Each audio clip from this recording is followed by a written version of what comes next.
In Frankfurt has het hele gebouw, in totaal 120.000 vierkante meter, vult met boeken. En die boeken komen overal bij, van Iran tot Maleisië.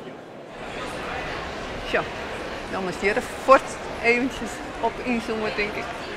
In de stand van het Nederlands Letterenfonds is een boekenplank vrijmaken voor het Frieske boek. En dan kan het samen gebeuren dat een Zuid-Afrikaan de Frieske poëzie van Tjebe Hettinga leest. Ik als dit het hier Oerijn spierwit wordt dit nou in het juni zinnen daarvan het dak of Dresd.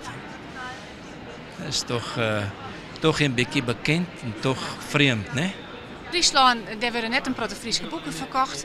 Is het dan wel realistisch om te verwachten dat die belangstelling er in het buitenland wel is?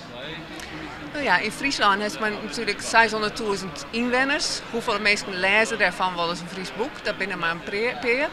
Als een goed Fries boek in het Duits of in het Engels of in het Frans uitbrengen kan, heeft het een heel soort lezers erbij. Alle dagen binnen er 300.000 bezoekers op de beurs en dat 5 dagen lang. Uitjouwers, agenten, oerzetters en boekhandelaars, alle keer bis op zoek naar een nieuwe bestseller. Voor het Frieske boek is er genoeg belangstelling nevens de jong. Maar is er al wat verkocht? Ze moeten eerst lezen voordat ze besluiten kennen dat ze het keepje willen. Maar ik heb wel het gevoel dat dit de zaken binnen die maximaal helbaar binnen, zou ik maar zeggen. Van Zimmer gaan 30 Frieske schreeuwers in protest. Zij vinden dat het boeken die het nou promoten worden geen goed beeld jouwen van de Frieske literatuur. Er zal nog wel mensen wat wrokkig over wijzen of vervelend over wijzen.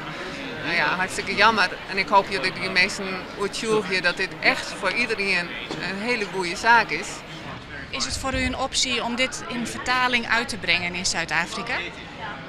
Ik geloof Fries is ook voor een Zuid-Afrikaan een venster op Europa.